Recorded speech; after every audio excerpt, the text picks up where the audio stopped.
The year is 1985.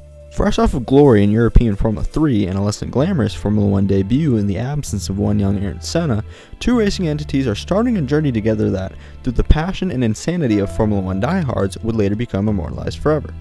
The ultimate underdog he was, Pierluigi Martini was an integral part of the beloved Minardi team's long history, becoming synonymous with one of the most passionate and long-standing names in the entirety of the sport. Yet, despite his best efforts through a whopping 124 Grand Prix, once all was said and done, he had not a single podium to his name. Hülkenberg.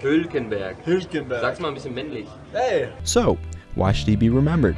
Why did he deserve a more successful career, perhaps brandishing the Scuderia red like his fellow countrymen Larini, Capelli, or even Alboreto?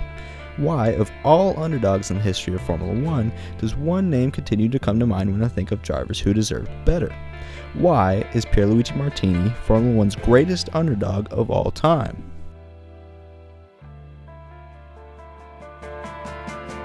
Martini in the Minardi, and right behind him, Senna. Pierluigi Martini started on the outside of the front row. Yes, and Martini, who is a pretty gutsy little driver. This is Pierluigi Martini, who stands to score a point for the Minardi team.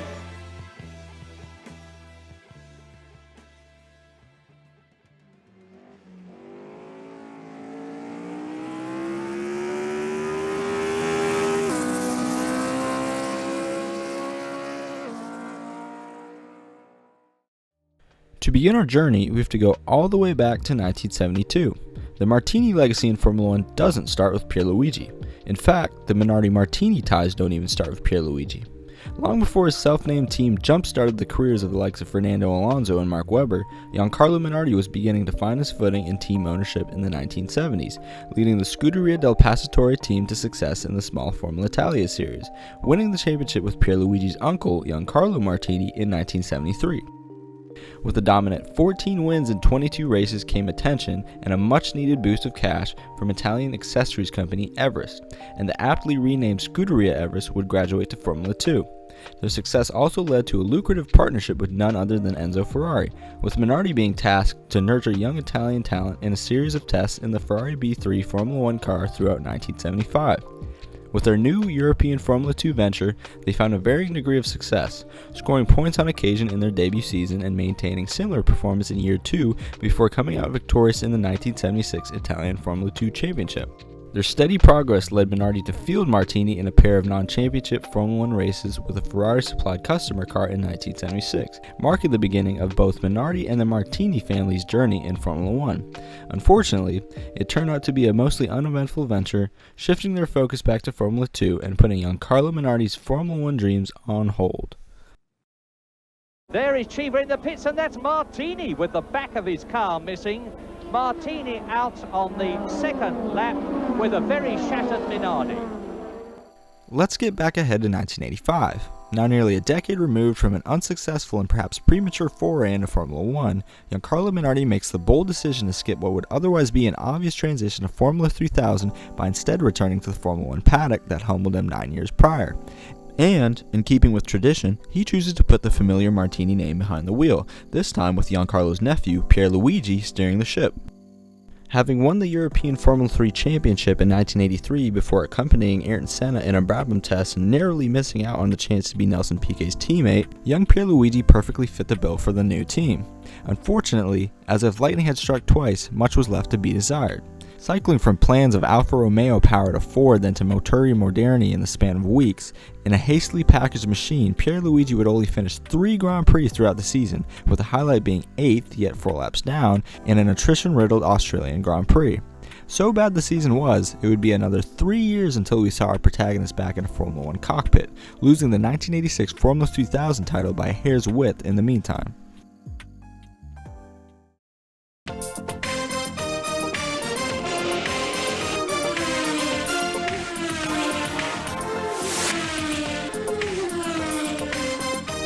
Lemon soda e dall'arancia orange soda. Tutto un altro mondo. Pierluigi's Formula 1 comeback in 1988 would immediately yield much better results. On his mid-season return to, you guessed it, Minardi, he'd make a statement by scoring their first ever point, bringing the car home in 6th place around the bumpy streets of Detroit. Such a grueling effort it was, Pierluigi was quoted saying, "The M1A8 was a car so difficult and demanding to drive that the steering wheel had taken away the fingertips from both hands. I finished the race on the strength of desperation. After 23 laps, I was in 5th position, and when I read on the board on the wall that there were still 40 more laps, I didn't want to believe it, but I gritted my teeth." Fellow Minardi driver Adrian Campos was also quoted with a far more concise description, saying the car was completely shit. While Pierluigi wouldn't add to his points tally through season's end, it was clear in those 2.5 years apart, both Martini and Minardi saw improvement on both an individual level and as a unit. カンポスの後釜として F1 と F3000 に掛け持ち出場、人呼んで F1 界のダブルブッキング。キーワードはお家でちゃんとマッティティにマルティ。 Building on their momentum, 1989 would be a statement year in which Martini and company would turn a few heads, punching above their weight by scoring points on multiple occasions and even leading a lap at the Portuguese Grand Prix, which, spoiler alert, was the only lap Minardi would ever lead in their 21-year history. The second half of the season in particular was where most of their fortune lied, though it wasn't without its comedy. Due to a crash, Pierluigi was forced to sit out the Japanese Grand Prix and watch from the sidelines, but it wasn't the on-track kind. Despite reports that he was simply sore from the bouncy curbs of Estoril, he had actually fallen down the steps of the team motorhome and broken a rib. Nonetheless, as he'd done before, our hero bounced back better than ever, throwing down a career-high 3rd-place qualifying performance at the next and final race of the season in Adelaide. And though he was only able to hold on for 6th place in what was a dramatic and damp Grand Prix, another points day was a nice way to end a year in which Pierluigi and the Minardi team reached new heights. 幸福の絶頂、この笑顔、今度は表彰台で見たい。そしてそれが、夢物語ではないというこのマルティニ。なぜならばご存知のように。1990 would start off with a bang, with Pierluigi and his trusty Pirelli tires proving to be highly effective around the streets of Phoenix, throwing down a time only 0.06 of a second off of pole, which was good enough for P2 on the grid in what would be Minardi's greatest qualifying effort to date. Though he quickly fell down the order as the race got underway and lost steam to more competitive cars as Pirelli's tire advantage was neutralized, Pierluigi would bring the car home in a respectable 7th, an under-the-radar performance as the world was busy discovering Jean Lacey. And while Brazil would have another solid top 10 run in store, the introduction of the new M190 for round 3 at Imola would prove to be a nail in the coffin for Minardi's 1990 season. With teammate Paolo Barria, who would later become a good friend of Pierluigi's and less importantly, a billionaire chairman of the biggest pasta company in the world, failing to qualify on multiple occasions and Pierluigi struggling to see the checkered flag more often than not, the pair would finish the year off with a whopping 0 points. With the most eventful highlight of the season being Pierluigi's massive accident at Imola in which a stuck throttle ripped the nose of the car off and cracked an ankle bone, along with being the first on the scene at Martin Donnelly's horrific crash at Jerez, it was clear that, akin to 1985, this would be a year to forget. はめ込む元祖大御所名人見守る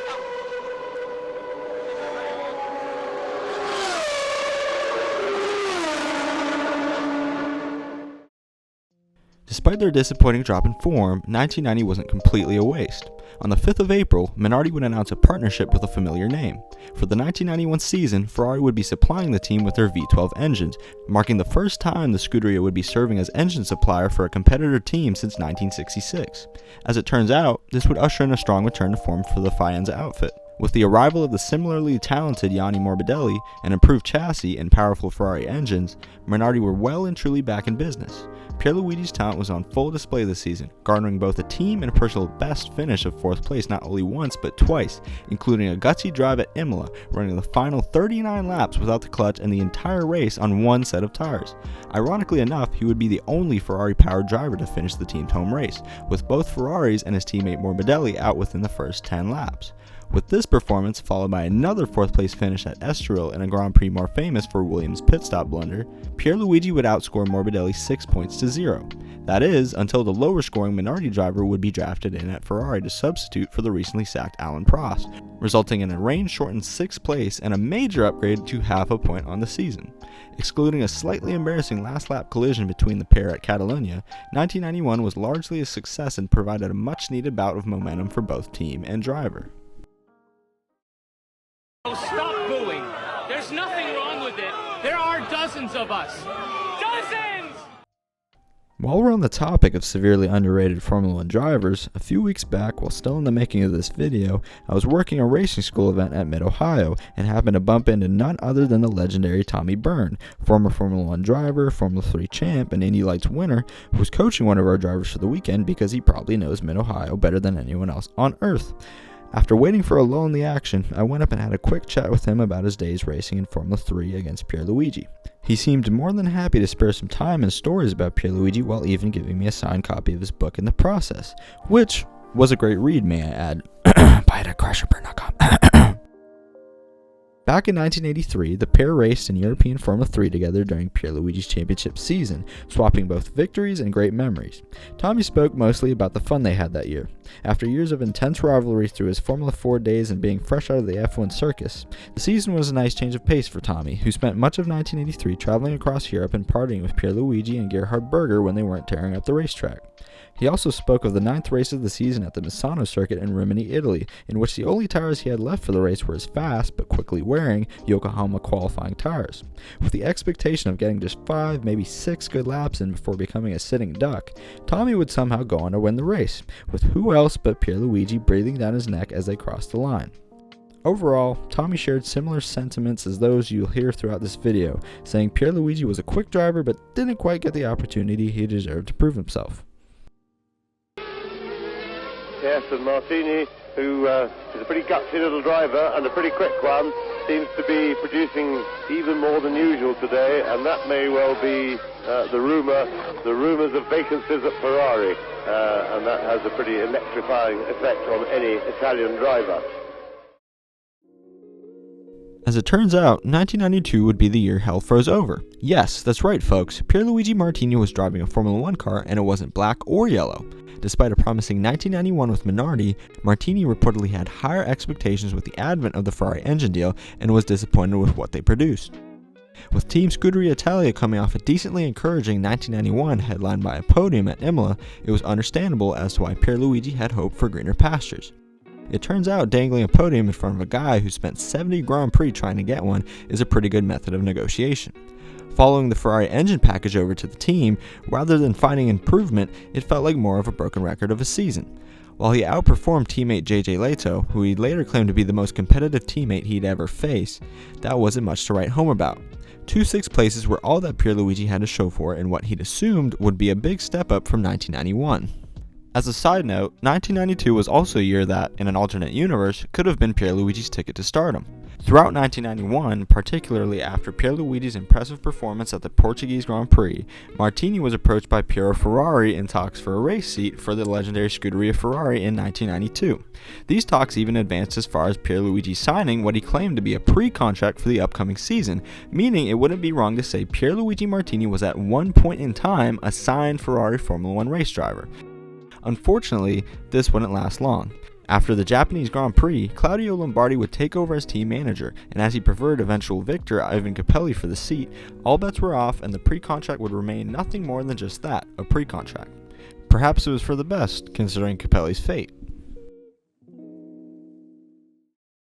Vanaf het moment met de beide... Oh, ze rijden gewoon tegen elkaar aan. Goedemorgen zeg hé! Holy mikmak!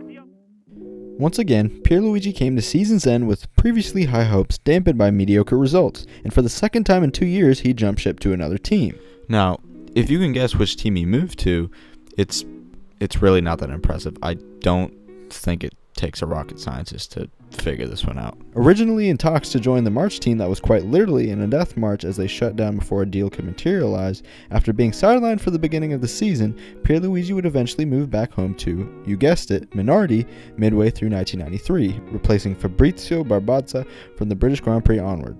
Barring a spectacular in all the wrong ways finish to the Italian Grand Prix in which he'd act as a cosmic launch pad for his teammate Christian Fittipaldi as they crossed the line, the half year wasn't much to write home about, with a promising start to the season curtailed by a lack of development. Incidentally, the 7th place he salvaged at Monza after gearbox issues and causing his teammate to scurry home with 3 wheels instead of 4 would be his best result of the season. And the gallant little Italian Pierluigi Martini in the Minardi Ford moves up into 6th position. All things considered, the Minardi M194 did give reason for hope. An evolution from the Minardi M193B that started the 1994 season, the car featured a new semi-automatic gearbox and hydraulic suspension system and was designed by Aldo Costa, who'd later become the mastermind behind many of Mercedes' championship-winning and goosebump-inducing masterpieces of the 2010s. The real problem, though, lied in the cash, or rather the lack of it. The disbandment of the struggling Scuderia Italia team, whose partnership Pierluigi had once loved and lost back in 1992, along with Minardi being strapped for cash, meant the two Italian minnows would team up and merge together, officially becoming Minardi Scuderia Italia for the 1994 season. Points again, 5th and 6th places again, decent, but again, no real milestones to be seen. The one particularly bright point of the year for Pierluigi was how he performed against the man who occupied the garage next to him. The very talented, though arguably past his prime, Michele Alboreto would race with Minardi in his final year of Formula 1, and as a former Grand Prix winner and Ferrari star, he was perhaps Pierluigi's best benchmark in Formula 1 yet. Pierluigi would rise to the challenge, out-qualifying Alboreto 13-3 and outscoring him 4-1 throughout the season. And, well, oh dear me, fortunately the pit exit was there, as we saw Martini showing some little Minardi waltz. The tragic Imola weekend of 1994 that ended in the death of the great Ayrton Senna was one that would have a profound impact on Pierluigi and his Formula 1 career. Pierluigi had a personal connection to Senna, both having raced for Toleman during their coinciding debut seasons in 1984. He also played a role in the aftermath of his passing.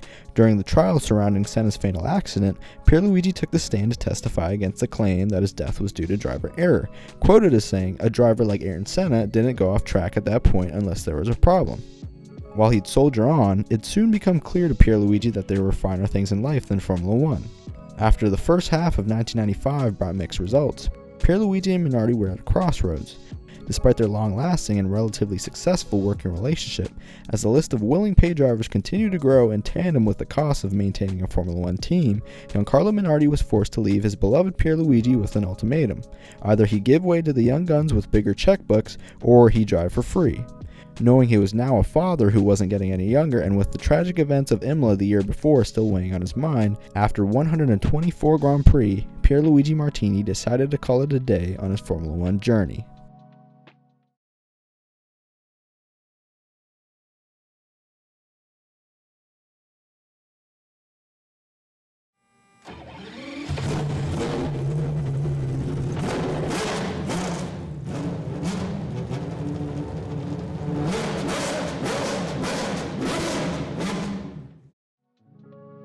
So, where does the Pierluigi Martini story end? In Victory Lane. At Le Mans.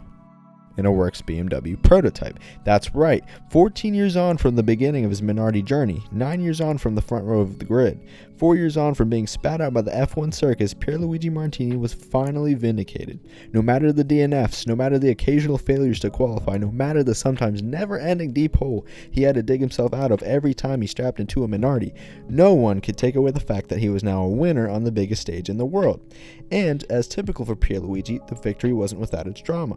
Having already decided to retire from motorsport before the race, Pierluigi finished off the scheduled final stint of his career and stepped out of the car at noon.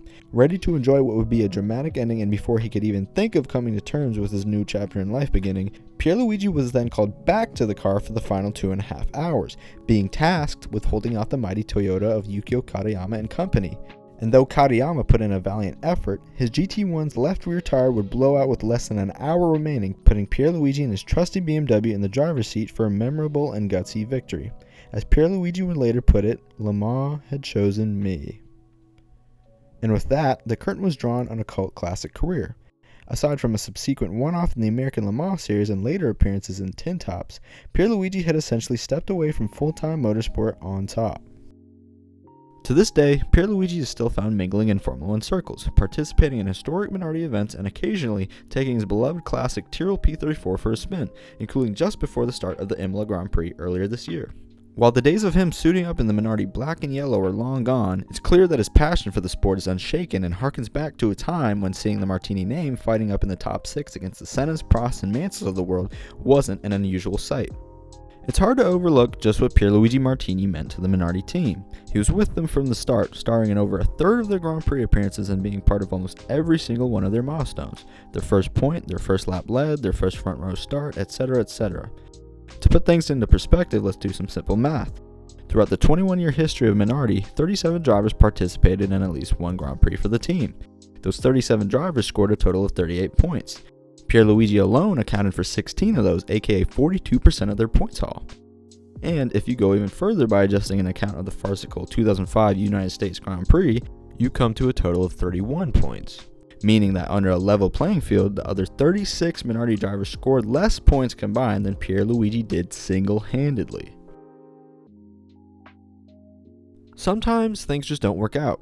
For over a decade on and off, Pierluigi hoped to see the day the Minardi name would reach the top of Formula 1, and he wanted to be the one to help deliver that honor. Was his loyalty appropriately rewarded?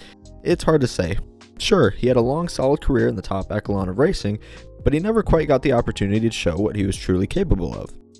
No matter the outcome, I find the story of Pierluigi and Minardi to be a beautiful clash of passion and loyalty, something few and far between in today's Formula 1, and as the sport continues to become more and more of a manufacturer monopoly, I keep a place in my heart for a vast array of underdogs like them, and if you've made it this far into the video, you can probably tell Pierluigi Martini will headline that list for years to come.